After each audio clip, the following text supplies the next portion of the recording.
Bismillahirrahmanirrahim. Assalamualaikum warahmatullahi wabarakatuh. Alhamdulillahirabbil alamin wassalatu wassalamu ala asyrafil anbiya'i wal mursalin sayyidina wa maulana Muhammadin wa ala alihi wa sahbihi ajmain. Amma ba'd. Terima kasih para pemirsa di rumah yang sudah setia dalam program Majelis Sore, Majelis Kita Semua. Bersama saya Gusti Muhammad Hermawan kembali lagi dalam program Majelis Sore. Tentunya kita seperti biasa akan membahas tema-tema yang menarik terutama dalam kajian-kajian Islam. Dan seperti biasa juga kita sudah bersama dengan narasumber dari UIN Antasari Banjarmasin. Saya ingin menyapa terlebih dahulu ada Bapak Dr. Hairul Hudaya MAG. Assalamualaikum. Waalaikumsalam warahmatullahi wabarakatuh. Bagaimana kabarnya Pak? Alhamdulillah baik, sehat. Alhamdulillah. Hari ini kita bicara mengenai tema 3 pesan Nabi saat khutbatul wada. Betul.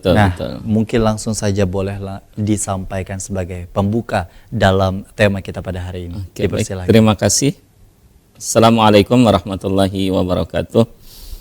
Para pemirsa yang dirahmati Allah Subhanahu wa taala, pada kali ini kita akan berbicara sedikit kaitannya dengan pesan Nabi pada saat khutbatul wada. Jadi Nabi itu haji itu seumur beliau itu hanya 1 kali, itu di tahun ke-10 Hijriah. Dan kemudian pada saat itu Nabi berkhutbah, disebut dengan nanti khutbatul wada. Jadi khutbah perpisahan. Karena sesudah itu, tidak lama sesudah itu beliau wafat. Kemudian yang paling berkesan, paling menarik itu ketika kita membaca hadis beliau terkait dengan hal itu adalah apa yang dipesankan oleh Nabi. Jadi ada 3 hal yang dipesankan oleh Nabi. Kata Nabi pada saat khutbatul wada itu, fa inna dima'akum wa amwalakum wa a'radakum bainakum haramun kahurmati yaumikum hadza fi syahrikum hadza fi baladikum hadza. Jadi ada 3 hal yang dipesankan oleh Nabi pada saat Nabi khutbatul wada itu.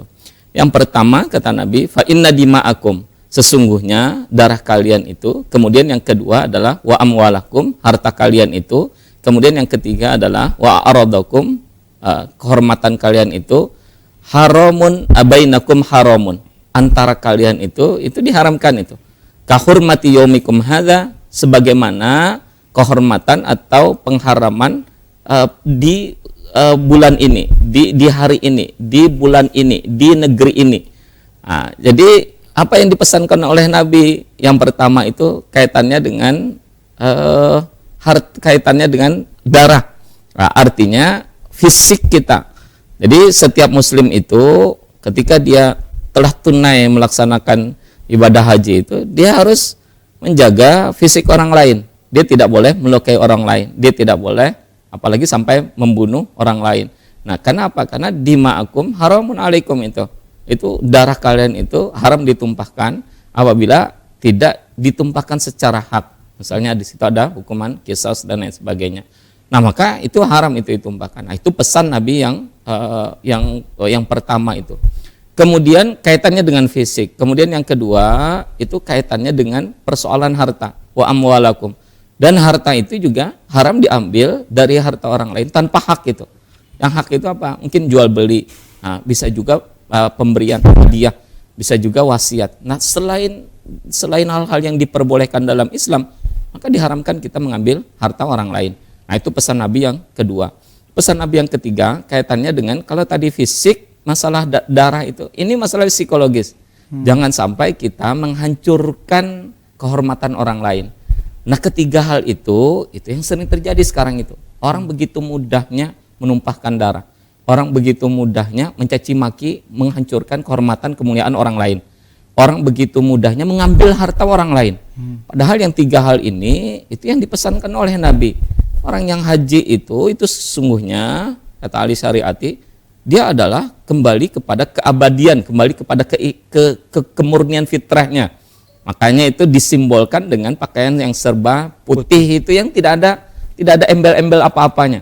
Yang kalau kita kembali ke masyarakat kita itu dikenal dengan pakaian kita. Ada pakaian dinas, ada pakaian orang kaya, ada pakaian orang miskin, ada pakaian untuk penduduk A, untuk penduduk B. Begitu dia masuk ke haji, begitu dia melaksanakan ibadah ritual, semua simbol-simbol itu ditanggalkan, itu dilepaskan. Nah, lalu kita kembali ke ke fitrah kita, ke kesatuan umat itu. Nah, lalu apa? Hak-hak orang itu harus dijaga. Nah, ini menunjukkan bahwa haji itu bukan hanya simbol kedekatan kita kepada Allah. Tapi haji itu yang paling penting adalah menjalin hubungan yang baik dengan manusia. Jangan sampai mengambil punya orang lain. Jangan sampai menumpahkan darah kepada orang lain. Jangan sampai menggugur, menghancurkan kehormatan orang lain. Kita dengan WA, dengan Facebook, dengan ini mudah sekali kita mencaci maki orang lain. Mudah sekali kita menghina orang lain. Mudah sekali kita menjatuhkan kehormatan orang lain. Mudah sekali karena kecacatan yang sedikit ada pada orang itu, kemudian kita hancurkan semua kepribadian, semua apa yang ada pada orang itu. Sama dengan di organisasi, begitu ada satu orang yang cacat di organisasi, mudah sekali kita mau menghancurkan organisasi, apa saja itu organisasinya. Begitu ada satu cacat, kita hancurkan nama baik organisasi itu. Padahal sekian banyak orang yang terlibat di organisasi itu tidak dikenal cacat, karena kecacatan satu itu kita hancurkan. Nah, itu pesan-pesan moral kenabian pada saat Nabi khutbatul wada, khutbah perpisahan itu. Ketika kita berbicara mengenai sejarahnya, Nabi ini sendiri kan memang melangsungkan ibadah haji dan juga ibadah umrah. Tapi yang tentu menjadi hal yang paling berkesan ketika beliau menyampaikan khutbah wada dalam haji yang kemudian juga beliau sampaikan. Tadi sudah mengandung memang ada beberapa pesan yang istilahnya baik itu secara psikis, fisik ataupun juga secara harta betul. Dengan kondisi di mana masyarakat memahami dalam hal ini. Ketika kita berbicara mengenai ibadah haji terlebih dahulu, karena kita masih dalam suasana pasca haji. Betul. Ini mungkin persiapan mau pulang. Nah, karena kan ini sudah selesai ibadah rukun-rukunnya semua kan. Nah, mereka mungkin para hujjat kita, para haji itu dia mungkin ke Ka'bah itu untuk khutbatul untuk tawaf wada dia. Nah, jadi memang ini terakhir masa penutupan untuk rukun-rukun haji itu. Oke. Nah, seperti apa sebenarnya ketika masyarakat ini sendiri kan melakukan persiapan sebelum melaksanakan ibadah haji. Begitupun juga setelah atau pasca melaksanakan ibadah haji itu tadi, ada tanggung jawab atau amanah yang seringkali diabaikan ketika masyarakat atau kita semua dalam hal ini melaksanakan ibadah haji secara aturannya atau secara adab yang berkaitan dengan khutbatul wada disampaikan oleh Nabi, terutama di garis besari adalah 3 pesan yang tadi disampaikan. Nah, kita akan kembali, tetaplah bersama kami dalam program Majelis Sore, Majelis Kita Semua.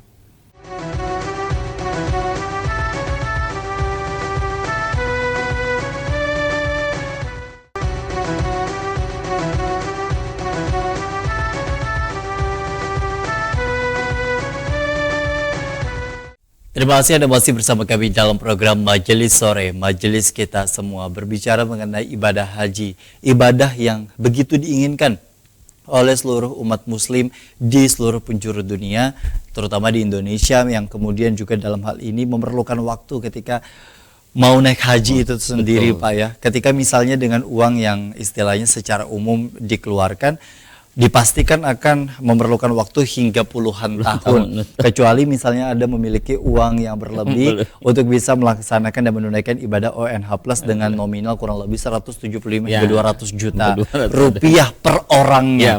Ini kan berkali-kali lipat sebenarnya kalau dilangsungkan.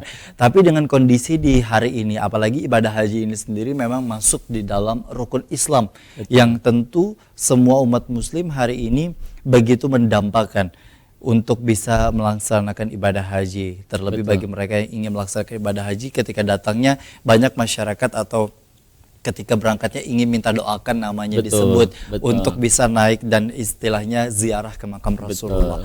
Ketika kita bicara mengenai persiapannya terlebih dahulu, merujuk dari apa yang disampaikan oleh Nabi, 3 pesan Nabi dalam khutbatul wada yang disampaikan ini sendiri kan berkaitan dengan fisik, psikis, kemudian juga harta.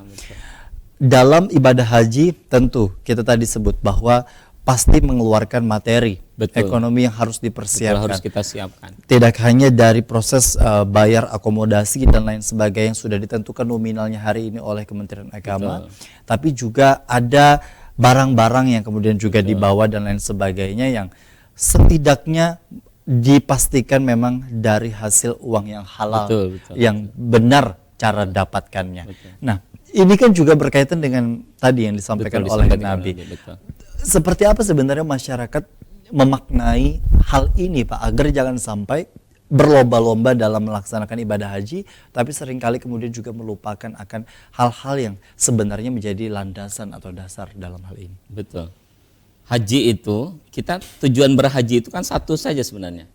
Untuk mendapatkan haji yang mabrur. Ya. Tidak ada orang yang berhaji, orang Islam Muslim itu, Muslim yang baik, taat dia, kemudian melaksanakan haji, tidak mendapatkan itu. Karena apa? Karena balasannya itu surga itu. Haji yang mabrur itu untuk Allah tidak ada balasannya kecuali surga itu. Nah, kata Nabi tidak ada balasan untuk haji yang mabrur itu kecuali surga. Jadi apa? Tujuan kita itu adalah tujuan mendapatkan, mencapai keridhaan Allah itu dalam berhaji itu. Haji itu bukan hanya untuk nama baik kita. Tapi mungkin orang punya niat macam-macam ya ketika dia berhaji. Niatnya mungkin untuk menjaga nama baiknya. Niatnya mungkin untuk dikenal, untuk disebut sebagai haji oleh masyarakat. Macam-macam niatnya. Tapi bagi muslim yang baik, orang berhaji itu niatnya adalah untuk mencapai keridhaan Allah. Yang itu puncaknya itu adalah meraih haji yang mabrur. Nah, maka sebelum meraih haji yang mabrur itu, maka sebenarnya itu kalau di dalam Al-Quran itu disebut al-hajju asyhur ma'lumat, kata Allah. Faman farada fihinal hajj fala rafatha wala fusuqa wala jidala fil hajj. Wa ma taf'alu min khairin ya'lamullah wa tazawwadu fa inna khairaz zadi taqwa wattaqun ya ulil albab. Yang pertama itu kata Allah, al-hajju asyhur ma'lumat. Haji itu adalah di bulan-bulan yang sudah ditentukan. Itu bulan Dzulhijjah itu.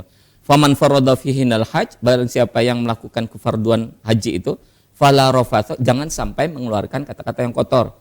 Wala fusuqa, jangan sampai mengatakan perkataan-perkataan yang menyebabkan seorang itu menjadi fasik. Wala fusuqa, wala jidala, jangan sampai dengan perkataan, dengan perbuatan, dengan fisiknya itu menyebabkan terjadinya pertengkaran, baik kita maupun dengan orang lain.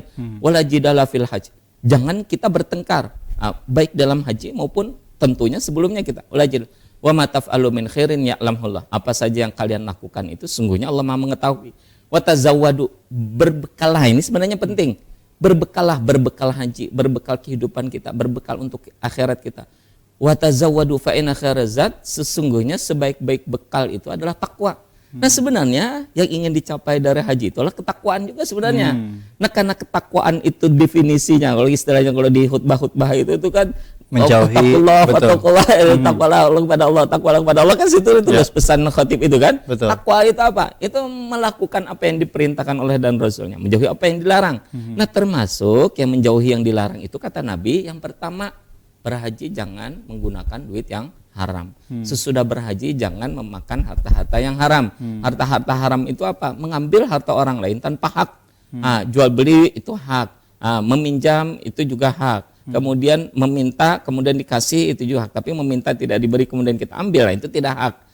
Mengambil tanah orang, mengambil harta milik orang lain, itu tanpa hak itu. Nah, kemudian itu yang kita pakai, yang kita siapkan untuk kita berhaji dan sesudah kita pulang dari haji. Nilai-nilai itu yang kita bawa. Kalau kita sesudah kita berhaji ternyata kita masih melakukan apa yang dipesankan oleh Nabi itu tadi, jadi haram ya Nabi mengambil amwalakum, haramun alaikum fi inna amwalakum wa a'radakum itu haramun alaikum. Jadi harta kita itu haram untuk diambil tanpa hak itu. Bila kita sesudah berhaji itu masih mengambil punya orang atau lain, kembali lagi gitu, kembali lagi ke asal sifat kita, masih suka menggunjing, masih suka menjatuhkan martabat orang lain, masih suka mencelakai secara fisik terhadap orang. Jadi dima itu mungkin bukan hanya secara, itu kan tingkat tertinggi itu, kalau sampai membunuh itu kan tingkat tertinggi, sampai menyakiti secara fisik, itu paling terendah kan, menyakiti, memukul secara fisik, orang sakit kan, cuman walaupun itu bukan darah. Nah, maksudnya itu kita dilarang untuk menyakiti orang itu secara fisik, kita dilarang menyakiti orang itu secara fisikis, kita dilarang untuk mengambil harta orang lain. Orang pulang dari haji itu yang mabrur itu sesuai dengan yang pesan Nabi itu. dan itu dilangsungkan sebelum dari persiapan untuk ibadah haji dan sesudah sampai akhir hayatnya gitu Pak ya. Betul. Karena kita harus siapkan itu. Betul, karena dengan kondisi di hari ini begitu banyak masyarakat akhirnya kemudian istilahnya membersihkan diri hanya pada saat sebelum mau memasuki berangkatnya ibadah haji, kemudian juga beberapa saat setelah haji. ibadah haji dan kemudian kembali lagi kepada tabiat-tabiat sebelumnya. Yang parahnya lagi beranggapan bahwa dengan haji itu harta haram itu jadi bersih. Itu ada anggapan bahwa kalau kita ini nyaman haji karena bertaubat, karena bawa haji. Korupsi kada bapak aja kan. Korupsi kada bapak, banyak-banyak aja korupsi. Tapi karena taubatnya kan di Ka'bah. Karena ketika bisa mencium ibaratnya Hajar Aswad dan lain sebagainya, ini kan ini istilahnya dijadikan landasan istilahnya bagi mereka untuk bisa terhindar dari hukuman-hukuman Allah istilahnya dengan kondisi menggunakan dalil-dalil yang istilahnya tidak sepantasnya untuk digunakan bagi mereka yang melakukan kondisi seperti itu.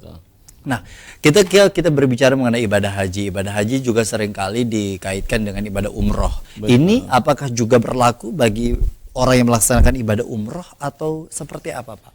Umrah itu sebenarnya kan sunat ya, yang tidak ada itu hanya wukuf kan, sebenarnya wukuf di Arafah itu, karena kekhasan haji itu adalah wukuf di Arafah itu.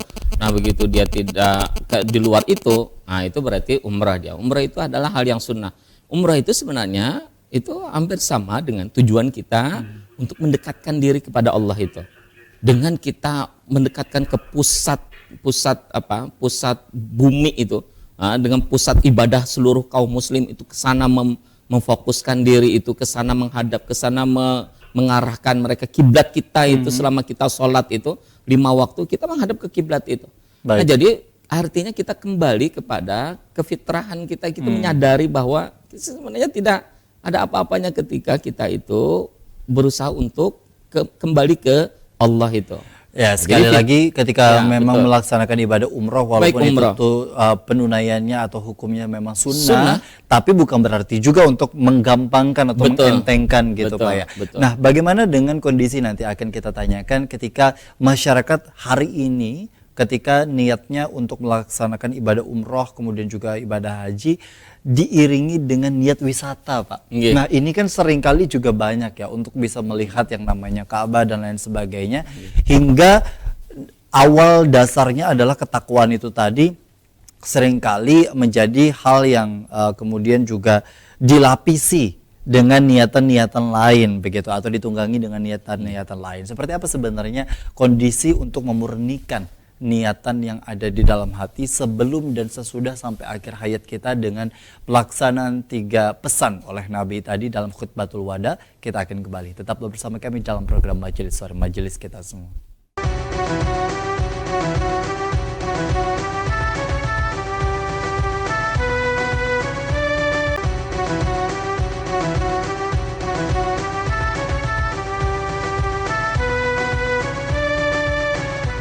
Terima kasih Anda masih bersama kami dalam program Majelis Sore, Majelis Kita Semua. Ibadah haji sesuatu ibadah yang mulia. Tentu ketika kita melaksanakan ibadah haji perlu adanya persiapan yang luar biasa. Berbeda dengan ibadah-ibadah ritual lainnya. Puasa, kemudian juga sholat, kemudian juga syahadat, dan 3 hal ini kan memang tidak memerlukan istilahnya nominal uang yang cukup banyak. Betul. Begitupun juga zakat sebenarnya. Zakat bagi yang mampu. Bagi yang mampu. Nah, kalau haji ini sendiri kan memang memerlukan persiapan yang luar biasa. Bukan hanya sekali lagi dalam hal ini harta atau kemudian juga uang, tapi hal-hal yang istilahnya dijadikan sebagai landasan untuk kita bisa melangsungkan yang namanya ibadah haji secara mental atau psikis itu tadi, dan keimanan pastinya. Nah, dengan keimanan ini sendiri banyak masyarakat dalam hal ini menyarankan untuk seseorang itu terus giat sebelum melaksanakan ibadah haji melangsungkan yang namanya sholat taubat, begitu sholat sunnah taubat, agar segala dosa yang dilakukan sebelum melangsungkan ibadah haji ini bisa diampuni hingga pada saat proses ibadahnya di sana bisa dilancarkan. Karena takutnya banyak anggapan di masyarakat segala sesuatu hal yang buruk dilakukan di sini akan ditampilkan di sana. Nah, ini kan seringkali disebut-sebut oleh masyarakat kita, sehingga ketakutan istilahnya dalam tanda petik itu bagi sebagian orang walaupun sudah memiliki kecukupan dalam Takut hal berhaji. uang, takut untuk kemudian juga melangsungkan ibadah haji karena merasa banyak sekali dan merasa kotor itu tadi, Pak. Seperti apa sebenarnya? Ya, terima kasih. Mungkin kita bisa jawab yang sebelumnya tentang niat itu ya. Ya. Yang sebelum sesi yang ketiga ini. Jadi kaitannya dengan niat itu, memang dalam ibadah itu semua adalah kata Nabi itu tergantung kepada niatnya. Nah, itu yang pertama dulu, tergantung kepada niatnya itu. Bahwa niat itu adalah pokok utama dalam ibadah itu. Jadi orang yang beribadah tanpa niat, dia tidak akan mendapatkan apa yang sesuai dengan apa yang di ibadah yang dia lakukan itu.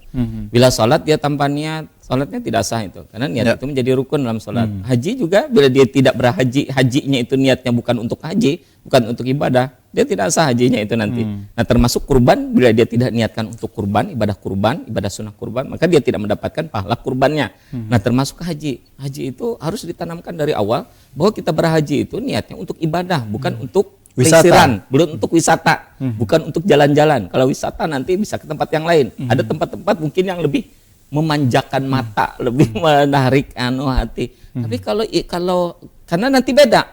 Kalau motifnya itu untuk wisata, maka begitu datang ke tempat haji, dia akan mencari tempat mana yang itu bagus untuk berfoto selfie. Misalnya kalau sekarang kan anak-anak muda itu, mana tempat haji itu bukan untuk selfie-selfian. Nah, jadi di Ka'bah selfie, waktu tawaf selfie.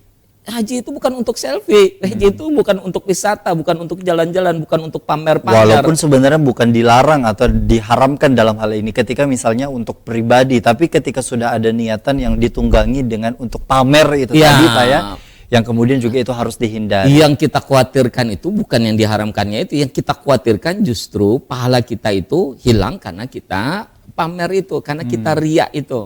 Nah, karena kan tujuan awal itu ibadah itu kan untuk Allah. Sedangkan apa yang kita lakukan selfie segala macam itu kan untuk manusia. Ada kita pernah kirim foto kita ke Allah kan tidak pernah. Kita kirim foto-foto kita kan ke media sosial. Untuk apa? Untuk orang-orang melihat kita. Nah, berarti kan itu ada rasa untuk memunculkan bahwa orang lain kada kawa bahaji, aku kawa bahaji nah. Orang lain kadang kawa haji biasa aja, aku kawa haji plus nah. Berarti kan itu kan untuk satu kesombongan, nanti akan memunculkan dalam hati itu sifat-sifat yang itu, sifat-sifat ria, sifat-sifat untuk menghindarkan hal untuk itu. Nah, maka karena kita sudah niatkan bahwa haji itu untuk ibadah, maka jangan melakukan hal-hal yang itu dapat memicu penghilangan nilai ibadah itu. Dengan cara apa? Dengan cara niat pelesiran itu tadi. Nah, lalu begitu selesai haji, yang paling sibuk apa? Ya justru bukan ibadahnya itu yang dia pikirkan. Yang paling sibuk edit foto, jalan-jalan, nyari-nyari tempat-tempat bersejarah, nyari-nyari ini segala macam, itu segala macam. Untuk bisa nanti diceritakan. Iya, padahal itu kan hanya sebagian kecilnya aja. Yang utamanya itu adalah kita mendekatkan diri kepada Allah, membersihkan diri kepada Allah. Jadi harus perlu ditata niatnya. Jadi kata Nabi, innamal a'malu binniyat wa innamal likulli imri'in ma nawa. Setiap orang itu tergantung pada niatnya. Bila niatnya itu adalah berdagang ke haji itu, dia sibuk berdagang haja. Jadi karena datang ke tenda si A, datang ke kemah ini, datang ke gedung ini, berdagang aja karena mencari pasar mana yang paling murah, nukar barang dagangan dijual ke Indonesia. Nah, itu kan berarti tergantung niatnya. Nah, sekalipun sekali lagi dalam hal ini ketika kita melihat orang yang melangsungkan ibadah haji, bukan berarti kita juga harus uzon dengan orang tersebut gitu Pak ya, ketika misalnya berfoto dan lain sebagainya. Jadi itu juga harus dihindari. Tapi bagi para pelaku, kalau bisa misalnya untuk foto itu tadi hanya untuk dokumen pribadi, alangkah lebih bagusnya. Dan itu bukan hanya menjadi sebagai agenda yang wajib gitu Pak ya, tapi kalau misalnya memang ada kemungkinan untuk bisa berfoto, alangkah lebih baiknya untuk tidak di-share atau dibagikan untuk menjaga marwah akan ibadah itu tadi, untuk bisa menjaga nilai-nilai yang terkandung di dalamnya, dan bahkan ini juga masuk dalam adabnya gitu Pak. Iya, jadi adab-adab haji itu kita perlu persiapan mental, pembersihan. Makanya sebenarnya lah banyak motif-motif orang itu, kenapa kadang mau haji? Takutan kan aja nya. Yang tadi pertanyaannya, betul. Nah, karena dosa-dosa pujinya kelihatan orang sekampungan sebenarnya. Gak bisa lihat Ka'bah, gak bisa lihat. Kan boleh jadi itu memang betul begitu dialami oleh masyarakat tertentu. Kita ini kan magnet haji itu kan luar biasa kuatnya. Nah, sama halnya dengan magnet kita itu. Kita kan masing-masing punya magnet itu. Orang yang dekat dengan orang kita saja, sesama manusia yang biasa aja. Orang yang dekat dengan orang yang sering melakukan keburukan dengan orang yang taat dalam melakukan kebaikan. Dia itu magnetnya itu tidak kontak dia. Nah, jadi dia akan menjauh dia. Nah, sama haji itu dia magnetnya kan orang-orang taat semua, orang-orang yang niatnya memang untuk ibadah kepada Allah semua. Dan itu ibadah yang pertama, tempat ibadah awalu baitin wudi'a linnas kan di dalam Quran itu. Awal rumah Allah yang didirikan oleh manusia itu Ka'bah. Jadi sejak ribuan tahun sebelumnya itu sudah ada tempat ibadah, itu adalah Ka'bah itu. Jadi tempat orang-orang taat sama Nabi semua itu dia tawaf di situ. Sejak Nabi Ibrahim kemudian dibangun. Betul. Artinya kan magnet kebaikannya itu kuat sekali. Begitu orang-orang yang tidak baik datang ke sana, dia seolah-olah terpental kan. Nah, makanya itu keburukannya tidak bisa melihat Ka'bah, kemudian dia berat mau melangkah ke Ka'bah itu berat ya. Bahkan hal-hal yang tidak seharusnya dilihat, misalnya seolah-olah terlihat tampak jelas dengan orang tersebut gitu Pak ya. Dia mungkin mau menginjakkan kaki ke Ka'bah, ke lingkungan Ka'bah itu panas apa segala macam. Nah itu kan karena efek bahwa kita sebenarnya belum pada saat sebelumnya itu tadi belum meluruskan niat dan belum menjalankan tiga pesan Nabi itu tadi. Tidak membersihkan jiwa kita. Sebenarnya kan persoalan dosa itu Allah terima selama kita bertaubat. Betul. Nah kan Allah terima. Cuman persoalannya sebelum kita berhaji kita tidak mempersiapkan jiwa kita untuk kita membersihkan diri sebelum kita berangkat haji. Nah akhirnya apa? Akhirnya dosa-dosa yang lalu itu terbawa ketika berhaji itu. Nah lalu Allah tampilkan di situ. Nah sebenarnya kan persoalan dosa itu seberatan kita ada dosanya. Cuman persoalan dosa ini itu mau tobatkah kadakah? Nah kan kullu bani Adam khoto' ya Nabi. Setiap anak Adam itu mesti ada salahnya dia, mesti ada dosanya, mesti ada apa yang dilanggarnya, mesti ada itu. Tapi wa khairul khoto'in at-tawwabun. Orang-orang yang salah itu yang baik itu dia mau taubat. Artinya apa? Orang yang mau berhaji ini jadi alasan orang sebenarnya karena mau berhaji lah, ada orang sugih kemudian takutan jadinya. Karena di situ celaka, karena di situ ditampaikan, karena di situ ini segala macam. Sebenarnya dia mau taubat kadakah? Nah, menunda ketaubatannya itu tadi karena ketakutan dan suudzon bahkan ke Allah gitu Allah kan berarti buruk sangka dia. Nah, mestinya kalau dia mau berangkat itu ya bersihkan hartanya ya kan? Bersihkan dirinya. Jadi harta itu apa? Yang punya orang jangan lagi dianu. Nah, bila tak ambil pun orang bulikakan ya kan?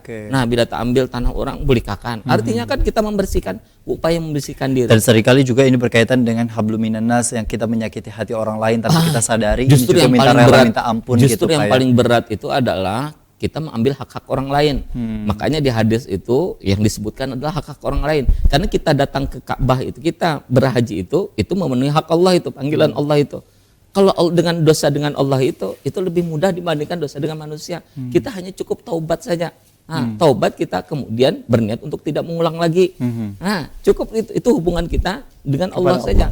Nah, itu mudah kita. Kalau hubungan dengan manusia berat kita. Nah, dosa dengan manusia berat kita. Nah, maka disebutkan yang ketiga hal itu interaksi kita dengan manusia. Padahal kan kita kan bisa terlepas dari manusia. Antara darah kita hubungan kita dengan manusia, ada hubungan kita dengan Allah secara langsung kan mungkin. Kemudian yang kedua adalah hubungan harta. Harta kan dengan manusia juga, yang berhubungan dengan psikis dengan manusia. Artinya apa? Penekanannya adalah bahwa hati-hati kalau kita berurusan dengan sesama kita manusia. Baik. Muslimkah kada muslimkah, jangan diambil hartanya. Untuk istilahnya walaupun ini dibahas secara spesifik untuk ibadah haji, di luar dari ibadah haji saja sebenarnya.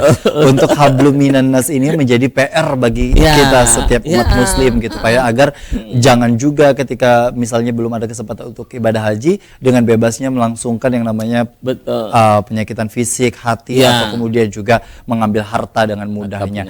Nah, dengan kondisi di hari ini banyak juga masyarakat, terutama bagi masyarakat Banjar, belum ada langkahnya untuk bisa ke Baitullah misalnya. walaupun orang tersebut sudah punya uang dan lain sebagainya. Belum ada langkahnya ini seringkali juga sebagai kalimat yang seringkali diucapkan di tengah-tengah masyarakat kita, padahal orang tersebut misalnya sudah memiliki uang yang berkecukupan, atau bisa jadi juga orang yang kemudian tidak sama sekali memiliki uang yang berkecukupan tapi memiliki rezeki akan langkahnya tersebut. Nah, seperti apa nanti kita bahas dalam kondisi di mana masyarakat itu sendiri perlu memahami akan rahasia Allah gitu Pak ya. Karena bisa saja untuk bisa berangkat ke Baitullah atau ke tanah suci itu tadi bukan dari uang kita tapi dari orang-orang lain. Apakah ini diperkenankan atau diperbolehkan? Kita bahas usai jeda. Tetaplah bersama kami dalam program Majelis Sore, Majelis Kita Semua.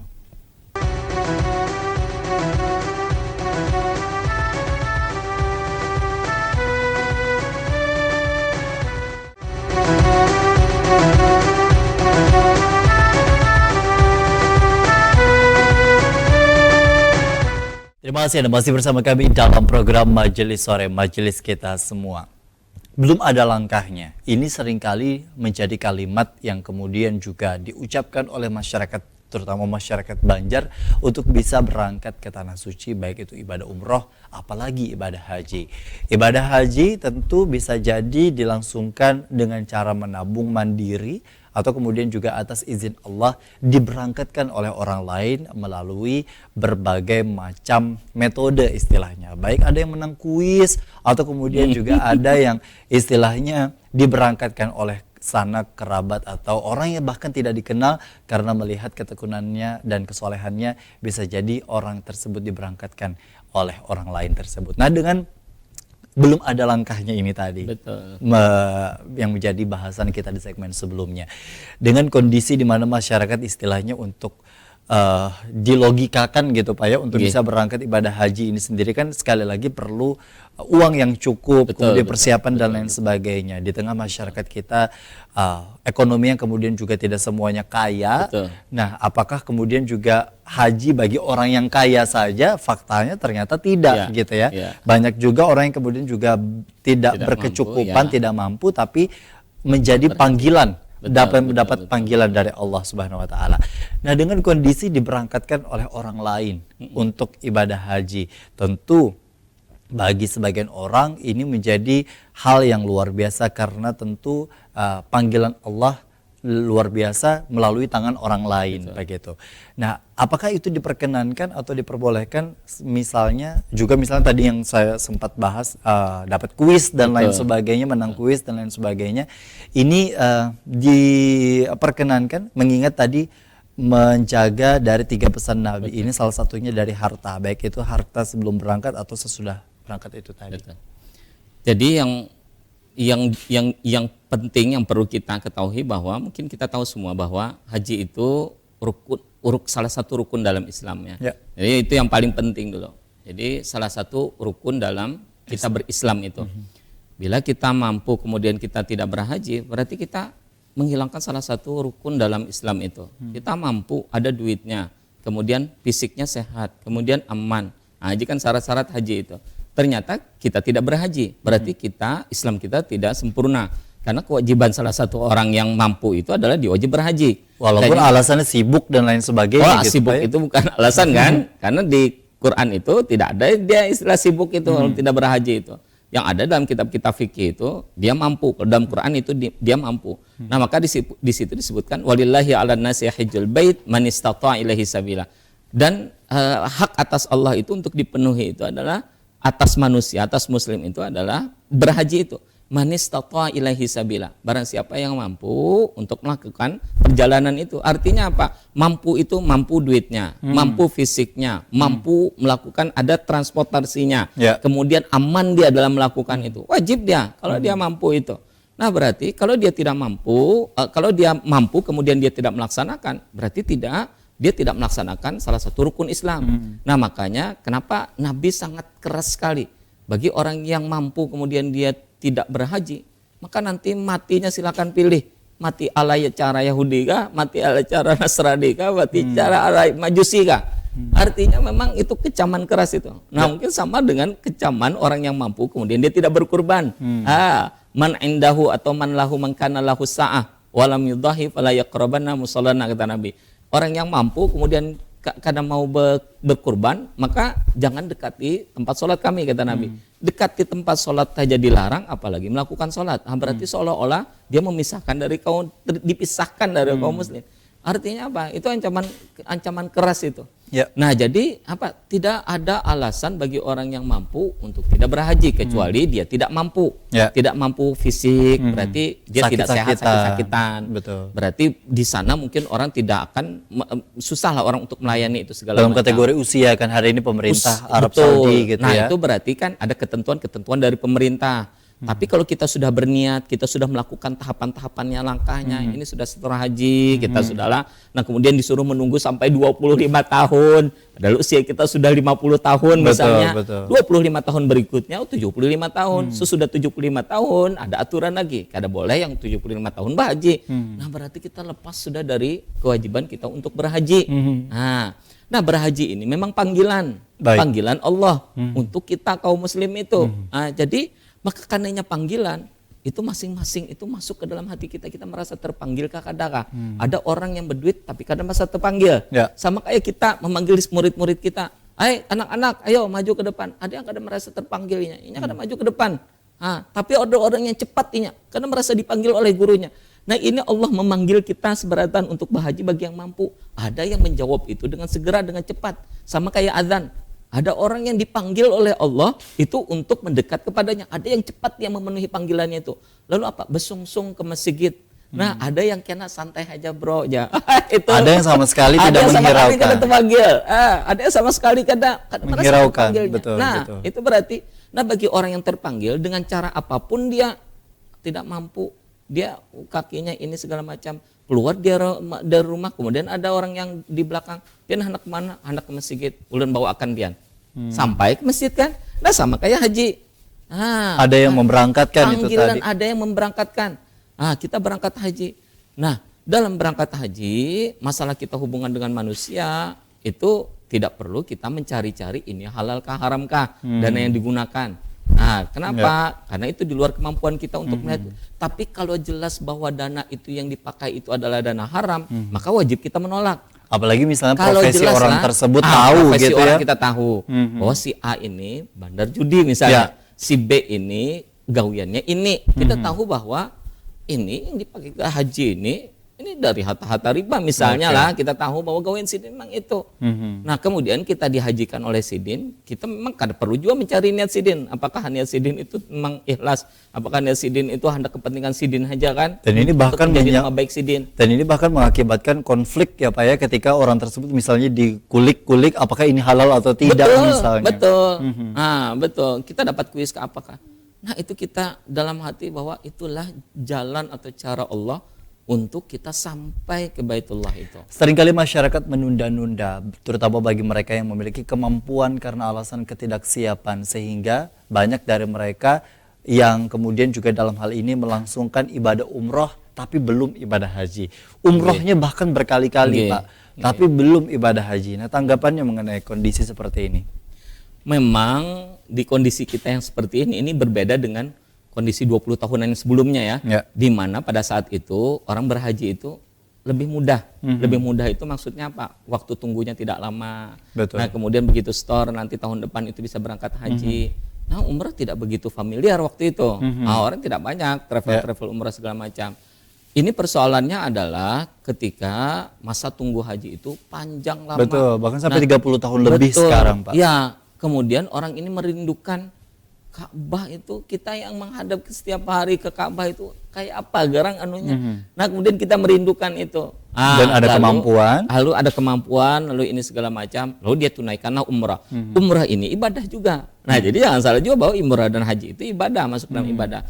Meskipun dia ibadah sunnah. Tapi kalau ibadah sunnah dia belum haji, maka dia tetap dituntut untuk berhaji. Artinya apa? Biar 10 kali umroh tapi belum berhaji, dia belum memenuhi rukun Islam itu. Nah, kada berhaji, kada store misalnya. Umroh tak harus setiap tahun ya kan. Padahal kalau diakumulasi misalnya ditabung uangnya bisa untuk haji. ONH plus gitu Pak tapi ya. dia kada berhaji kan. Berarti kan dia menunaikan kewajiban tapi melakukan yang sesuatu yang sunnah. Sembahyang sunnah qobliyah ba'diyah, tapi sembahyang wajib Zuhurnya ada. enggak, Zuhurnya kan ya sama aja berarti kan Oke. meninggalkan kewajiban nih ya. Nah berarti memang tidak dilarang kita, malah bagus kan orang umroh bagus. Artinya menghadirkan kesadaran kita dalam beragama itu bagus. Tapi juga perlu juga nanti dihadirkan nilai-nilai ibadah haji itu. Dan kemudian juga ketika bisa memang melangsungkan ibadah umroh atau haji secara terus-menerus, misalnya alangkah lebih baiknya juga untuk bisa dialihkan ke orang lain gitu Pak ya, untuk memberangkatkan keluarga atau bisa menghaji badalkan bagi mereka atau orang tua keluarga yang kemudian juga sudah meninggal dalam hal ini. Terakhir Pak yang ingin disampaikan berkaitan dengan peningkatan ketakwaan sebelum dan bahkan sesudah sampai akhir hayat, terutama dalam pelaksanaan 3 pesan Nabi dalam khutbatul wada, terutama dalam pelaksanaan ibadah haji bagi seluruh umat muslim. Betul.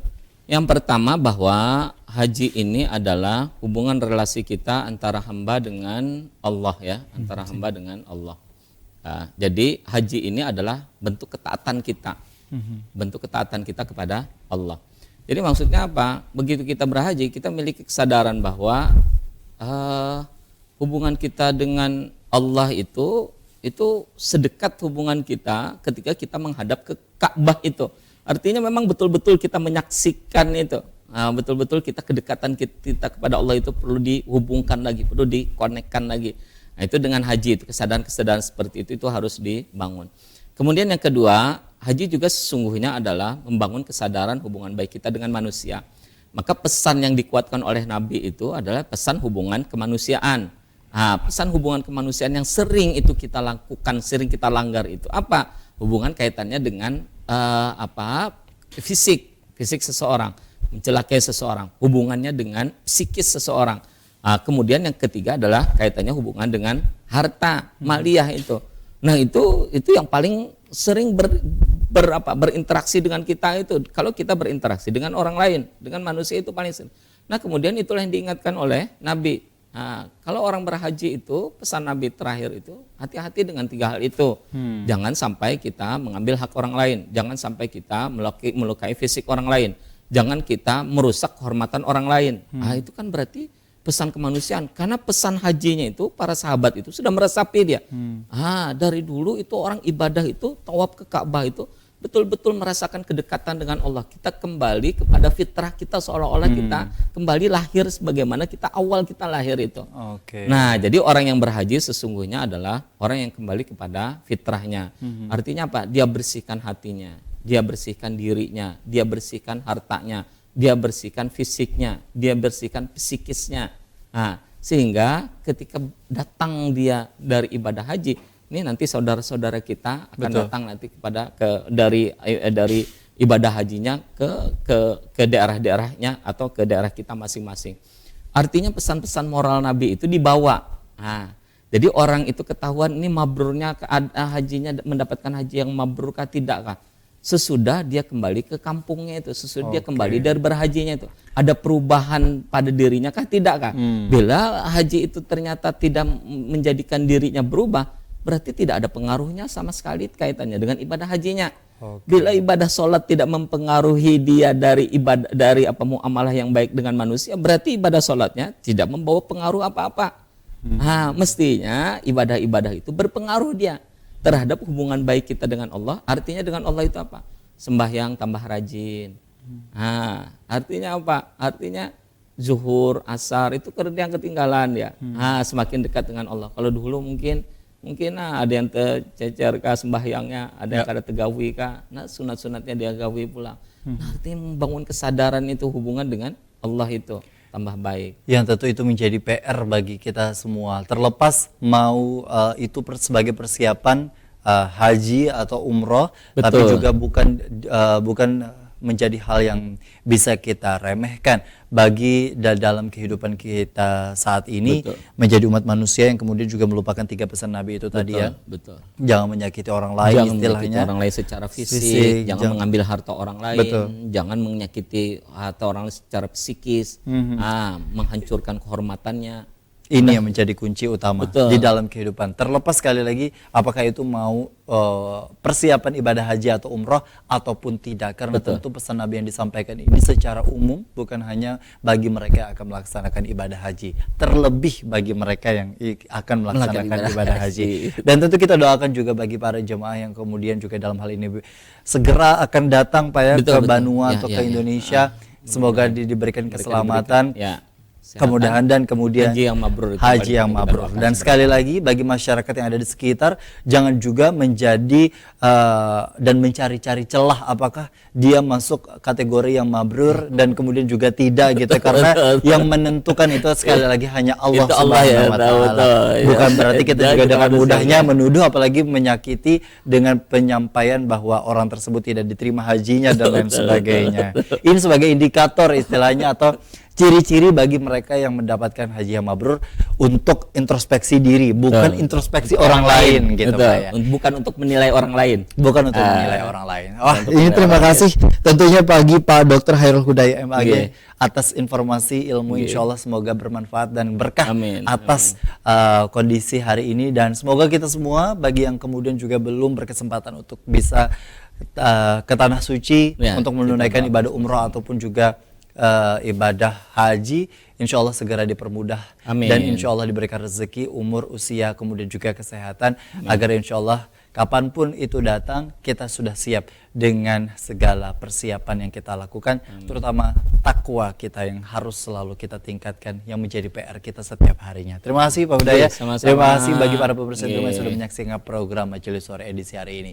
Dan tentunya kami berdua mengucapkan terima kasih atas perhatian dan kebersamaan Anda. Jangan lupa saksikan terus program Majelis Sore yang hadir setiap Senin dan Salam, Rabu mohon maaf. di Duta TV Inspirasi Banua. Dan tentunya kami mengucapkan wassalamualaikum warahmatullahi wabarakatuh. Majelis Sore, majelis kita semua.